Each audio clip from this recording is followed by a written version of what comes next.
So we haven't done a book report in a long while, mainly because I've been mainly reading stuff online, and that really doesn't lend itself well to one of these little book reports.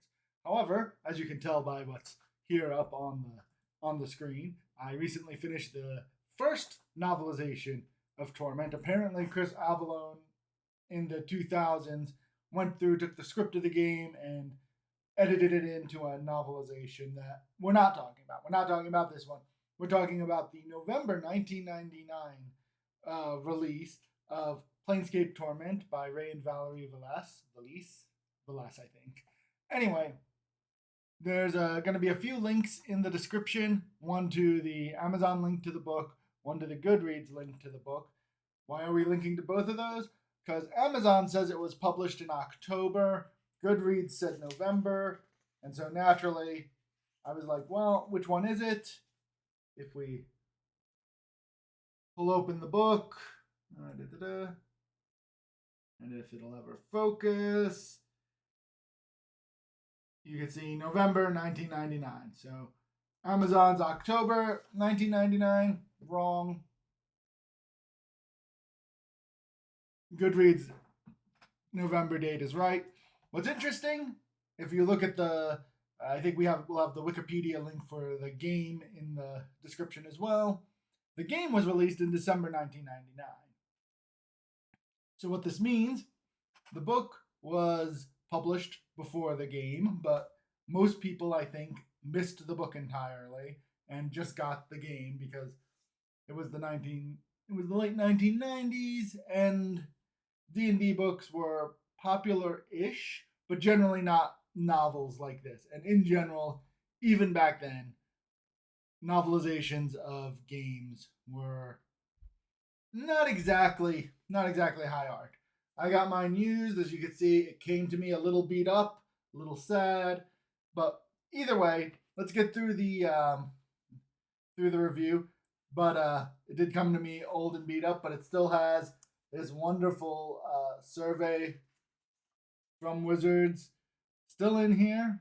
I assume this is long since resolved, and I won't be able to get a autographed copy of the Icewind Dale Collector's Edition.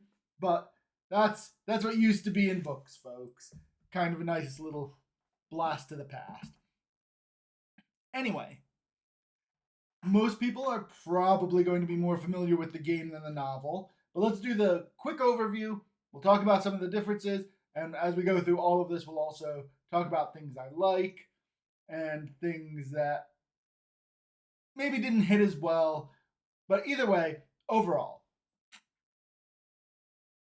Up front, if you're a fan of Planescape Torment or the D&D worlds or high fantasy in general, I feel this is mainly written for genre fans. If you're in that target audience, this is a solid B+, A- sort of novel, mainly because it's a quick read, it's brisk, it's generally going to be hitting high points all throughout. It doesn't really drag on.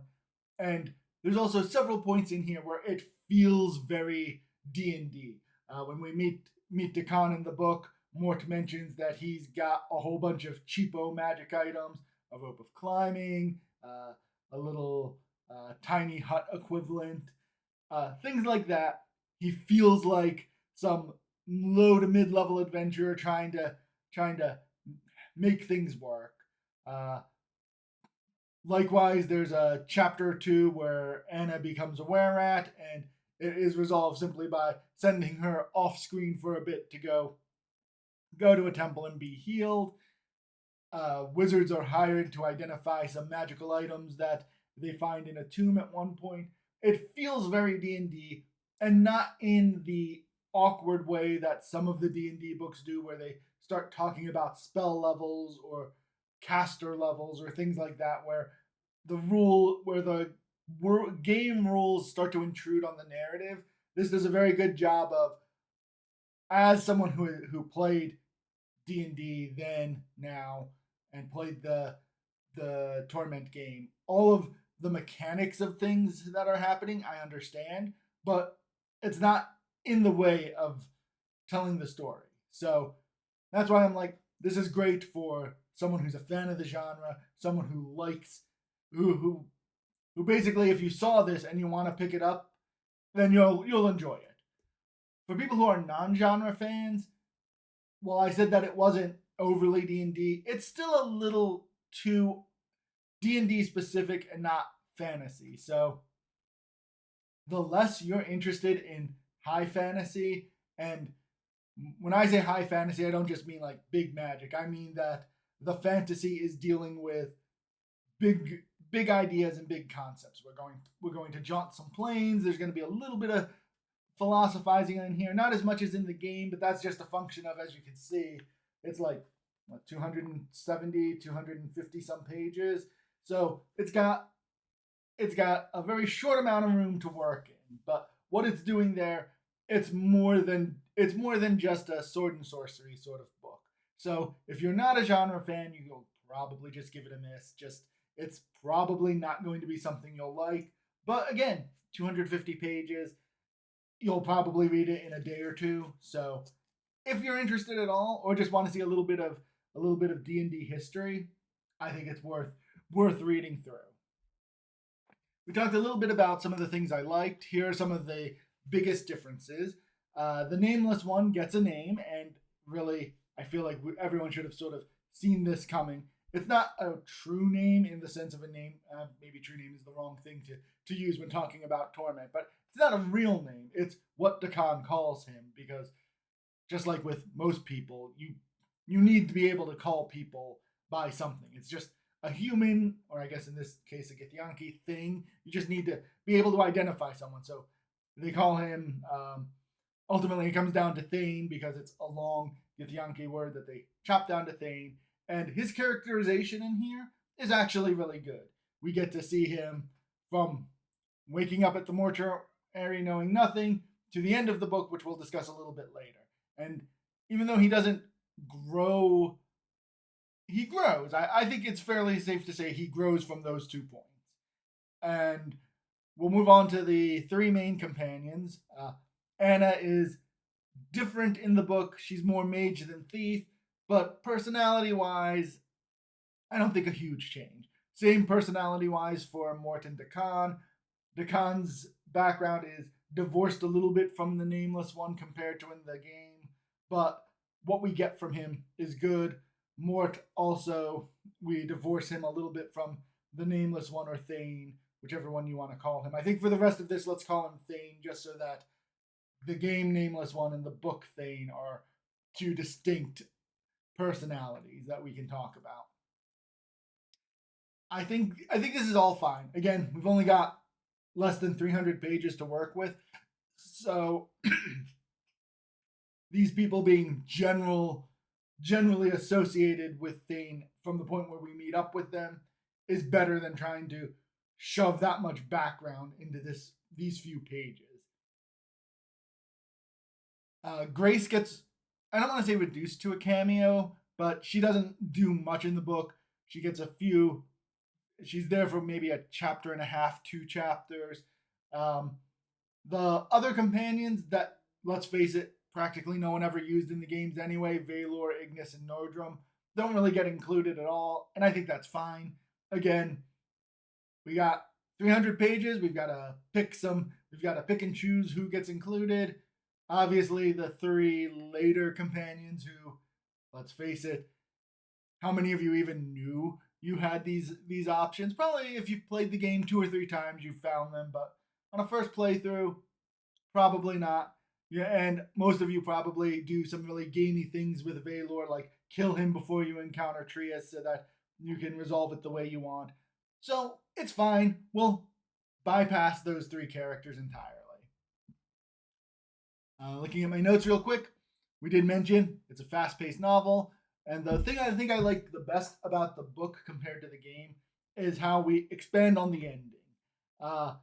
This is a little more important here because in the game, we as the player are part of the journey. We're part of, what can change the nature of a man. We're solving the mystery along the way as well. So our investment is enough to get us over that, final hurdle where we end up at the Blood War and that's it. Like we we felt that journey as the player. But in the book, they add some stuff to the end with the devils and everything to give the conclusion. I don't want to say a better conclusion, but a conclusion that works better in a novel than it would have in a game. Overall, I liked it. It was a way better novelization of a game than I thought it would be.